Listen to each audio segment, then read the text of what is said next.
दोस्तों, आज हम एक नई बीमारी लेकर के आपके सामने प्रस्तुत हैं। कॉन्स्टिपेशन, जिसे हम सामान्य बोलचाल की भाषा में कब्ज कहते हैं। इसमें हम देखते हैं कि सबसे कुछ कारण होते हैं जिनके कारण कब्ज होती है। सबसे पहले हम उसमें एक पहला कारण देखें, स्ट्रेस। स्ट्रेस क्या है? हर रोज हम सभी अपनी जिंदगी में तमाम बहुत सारी मुश्किलों का सामना करते हैं या करते आ रहे हैं। हम चाह कर भी नहीं संभल पाते, कई बार उससे निपटाने की कोशिश या उसे खत्म करने का प्रयास करते हैं, जिसके कारण हमें भारी टेंशन का सामना करना पड़ता है। कुछ लोग तो ऐसे होते हैं जो इन तनावों को झेलते हुए इतने आदी हो चुके हैं कि उन्हें महसूस ही नहीं हो पाता कि वो तनाव में हैं या सामान्य से हैं। ऐसे तनाव को यू स्ट्रेस कहा जाता है। अगर ये हमारी बहुत सारी परफॉर्मेंस और काम करने की क्षमता पर बहुत ही ज़्यादा नेगेटिव असर डालते हैं। अगला है लो फाइबर डाइट्स। फाइबर खाने में, फाइबर क्या है? फाइबर खाने में पाए जाने वाला वो पदार्थ है जो डाइजेस्ट नहीं होता। ये पौधों से कार्बोहाइड्रेट के रूप में निकाला जाता है। यह दो प्रकार के होते हैं, पहला घुलनशील और दूसरा न घुलने वाला। दोनों का मतलब आपको उनके नाम से ही समझ आ जाता है। घुलने वाले फाइबर हमारे शरीर में जाकर पानी में मिल जाता है। ये पेट में जाने के बाद एक गाढ़ा तरल पदार्थ बन जाता है जो शरीर के आवश्यक खाने को अवशोषित करने से रोकता है, अनावश्यक खाने को अवशोषित करने से रोकता है। इससे शरीर में कोलेस्ट्रॉल नहीं बन पाता। न घुलने वाला फाइबर पेट को साफ करने के लिए बहुत ही अच्छा और उम्दा किस्म का माना जाता है। इसे हमें डाइट में शामिल करना चाहिए। इसके कारण हमें कब्ज की परेशानी नहीं होती। कब्ज की परेशानी हमें दूर करने के लिए फाइबर हमें नियमित रूप से लेना चाहिए। इसके बाद तीसरा है फिजिकल ट्रॉमा। दर्दनाक घटना एक ऐसी घटना होती है जो शारीरिक, भावनात्मक, आध्यात्मिक या मनोवैज्ञानिक क्षति का कारण बनती है। विक्षुब्ध घटनाओं का सामना करने वाला व्यक्ति परिणाम स्वरूप चिंतित या भयभीत हो जाता है। कुछ मामलों में उन्हें पता भी नहीं चलता कि वह कैसी प्रतिक्रियाएं दें।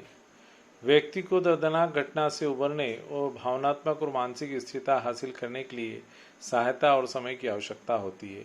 इसके कारण भी आदमी के खाने पीने, बहुत सारी चीज़ों के ऊपर फर्क पड़ता है, जिसके कारण कब्ज उत्पन्न हो जाती है। इसके बाद अगला है रिएक्शन ऑफ मेडिकेशन, यानी दवा के रिएक्शन से होने वाली कब्ज। किसी भी दवाई से होने वाली रिएक्शन आपको गंभीर समस्या में लपेट लेती है। यहाँ पर हम यह जानना जरूरी है कि इस दवाई से आपको एलर्जी हो रही है या कोई और अन्य लक्षण उत्पन्न हो रहे हैं। इन्हीं कारणों में से एक मुख्य कारण है कि दवाइयों के रिएक्शन से कब्जी बहुतायत में आजकल देखने में आ रही है। इसके बाद नेक्स्ट हमारा अगला नंबर आता है गैस्ट्रोइंटेस्टाइनल ऑब्स्ट्रक्शन। इंटेस्टाइनल ऑब्स्ट्रक्शन है क्या? इसका मतलब क्या है? इसका मतलब है आंतों में रुकावट। इसमें भोजन या तरल पदार्थ अपनी छोटी आंत या बड़ी आंत से होकर नहीं गुजर पाता है।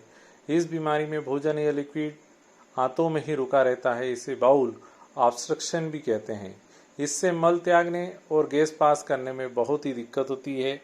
इससे डायरिया भी हो सकता है। यह डायरिया होने का भी एक कारण होता है। भोजन की रुकावट के कारण पेट में गैस्ट्रिक एसिड, गैस और एसिड बनना चालू रहते हैं। ऐसा होते रहने से पेट पर दबाव बढ़ता जाता है। आंतों में रुका हुआ भोजन और लिक्विड फूड पेट की गुहा में भी पहुंच जाते हैं, जो लगातार बैक्टीरिया फैलाते हैं। आगे चलकर इससे बहुत ही गंभीर परिणाम हमें भुगतने होते हैं। एक अन्य मुख्य कारण है लेक ऑफ एक्सरसाइज, मतलब एक्सरसाइज का कम हो जाना या अचानक से बंद कर देना। जब हम बीमार हो जाते हैं या कहीं जाते हैं किसी हिल स्टेशन पर या किसी अन्य जगह पर, तो हम व्यायाम करना बंद कर देते हैं। व्यायाम बंद करने से हमें क्या होता है? देखिए, सबसे पहले हम यदि व्यायाम बंद करते हैं तो हमारे दिमाग के उस हिस्से को नुकसान होता है जहाँ दिमाग के 8 हिस्सों में रक्त का संचार कम होता है। आपके दिमाग में, हमारे दिमाग में एक ऐसी जगह होती है जिसे हम हिप्पोकैम्पस कहते हैं। यह हिस्सा मानव मस्तिष्क का मेमोरी केंद्र होता है। यहाँ सारी सूचनाएं एकत्रित होती है। अगर इस हिस्से में रक्त संचार कम होगा तो 10 साल के अंदर हमारे दिमाग का आकार कम हो जाएगा, जिसकी वजह से हमें याददाश्त की कमी महसूस होने लगती है। एक्सरसाइज न करने की वजह से न्यूरो डिजेनरेटिव नाम की बीमारी होने का खतरा भी बढ़ जाता है। इसमें दिमाग के न्यूरॉन कोशिकाएं छीड़े होने लगती है, जिससे पार्किंसंस जैसे रोग होने का खतरा बढ़ जाता है। हर इंसान को कम से कम 150 मिनट का एक्सरसाइज करना चाहिए, जिसमें 75 मिनट की दौड़ भाग वाली एक्सरसाइज जरूर करें। इस एक्सरसाइज करने से हमारा इम्यूनिटी सिस्टम बूस्टअप होता है, हमारी प्रतिरक्षा प्रणाली बढ़ती जाती है। हम देखते हैं कि यदि हम एक्सरसाइज नहीं कर रहे हैं तो 30 साल की उम्र के पश्चात हमारा प्रतिरक्षा तंत्र साल दर साल 2 से 3% कम होने लगता है। इसलिए बूढ़े लोगों को सामान्य रोग होने का खतरा ज़्यादा रहता है। इसके अलावा गठिया और कैंसर जैसे रोग भी उन्हें जल्दी हो जाते। अभी हमने देखा कि कब्ज किस तरह से होती है। इसके जितने हमने अभी आपको कारण दिखाए, इससे भी अधिक कारण हो सकते हैं और होते ही हैं जिनसे कब्ज हमें हो जाती है। आइए अब हम इसके उपचार के बारे में जानते हैं। इसका उपचार हम कई तरह से कर सकते हैं। हम इसका उपचार प्रारंभ करने से पूर्व एक डॉक्टर साहब से कुछ उनका ओपिनियन लेते हैं, वो किस तरह से इलेक्ट्रोहोम्योपैथी में क्या क्या दवाइयाँ दे रहे हैं और किस तरह उसे ठीक कर रहे हैं। उसके पश्चात हम दी जाने वाली दवाइयों को पूर्ण विवरण के साथ में उसकी विवेचना या व्याख्या करेंगे। गजेंद्र कुमार दसोंदी, एज प्रैक्टिशनर सनावत से। मेरे पास कई ऐसे पेशेंट आते हैं जिनको कॉन्स्टिपेशन की काफ़ी समस्या रहती है, जिनको मैंने slash S2 C10 V2 Y D4 में नाइट में लेने की सलाह दी, जिनका कुछ ही दिनों में कॉन्स्टिपेशन पूर्ण रूप से ठीक हो गया। यहाँ पर हमने देखा दोस्तों, C10 स्लास S2 और V1 का प्रयोग किया गया है। अब हम स्लास के बारे में कर ही लेते हैं। आपने हमारा पिछला वीडियो देखा होगा स्लास का, यदि नहीं देखा है तो उसमें उसे देख लें।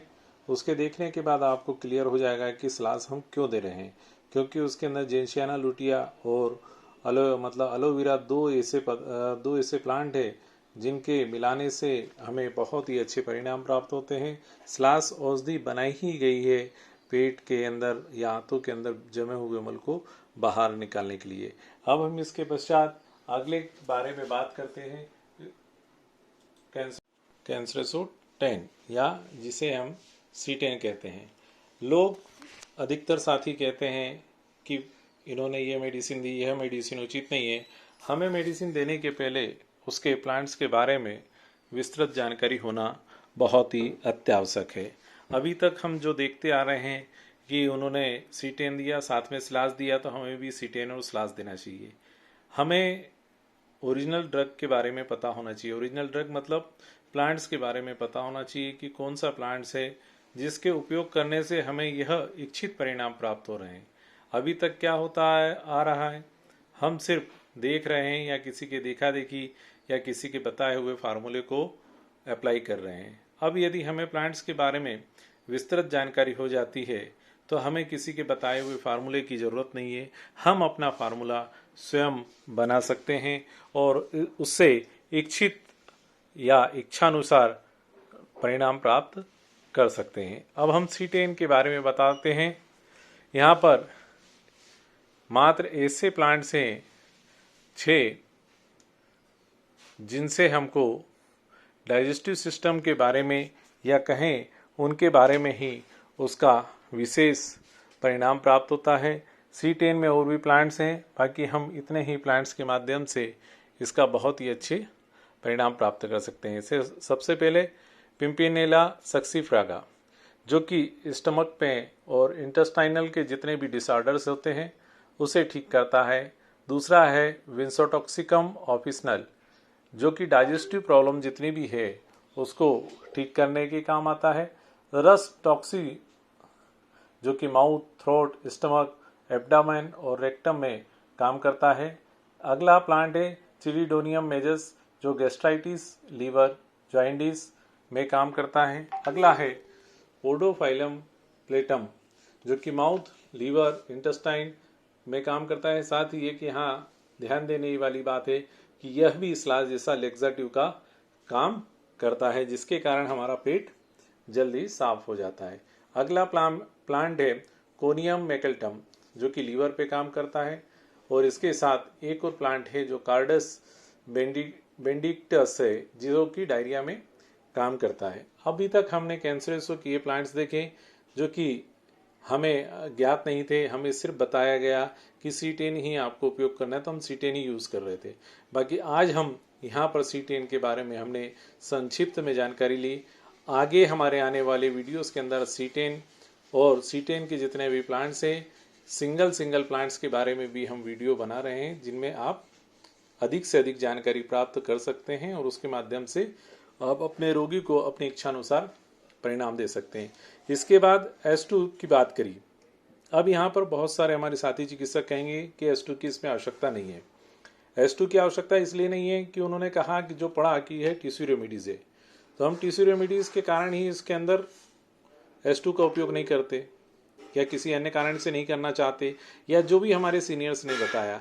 यदि हमें प्लांट्स के बारे में विस्तृत जानकारी है तो हम यहाँ पर उस S2 का भी उपयोग कर सकते हैं। कई बार ऐसा होता है कि हमारे पास पेशेंट आता है और हमारे पास इच्छित जो हमें औषधि चाहिए वो नहीं है, तब हम उसे सब्सटीट्यूट देते हैं और कहते हैं कि भाई मैंने ये इतना ही दिया तो उसको रिजल्ट आ गया। अब हम उसका सोनोग्राफी या कोई अन्य जानकारी तो नहीं ले रहे, या सोनोग्राफी करा रहे हैं तो चलो हमको बहुत सारी चीज़ों की जानकारी हो तो हम बता दें कि भाई ये वाला प्लांट्स इसका इसके अंदर उपयोगी है, या इससे यह बीमारी ठीक हो सकती है, तब ही हम जा कर के वह प्लांट्स को उपयोग करें। अब हम स्क्रोफुलोसा 2 के अंदर कौन कौन से प्लांट्स है जो कि बहुत ही अच्छा रिजल्ट देते हैं। यहाँ पर 3 प्लांट्स हैं जो कि इसके अंदर बहुत ही शानदार रिजल्ट दे रहे हैं, जिसके अंदर पहला प्लांट है हाइड्रेस्टिस कैंडेंसिस, जो कि digestive problem, stomach intestinal disorder, peptic ulcer, mouth, throat, stomach, abdomen, rectum, gastritis, liver, jaundice, mouth, liver,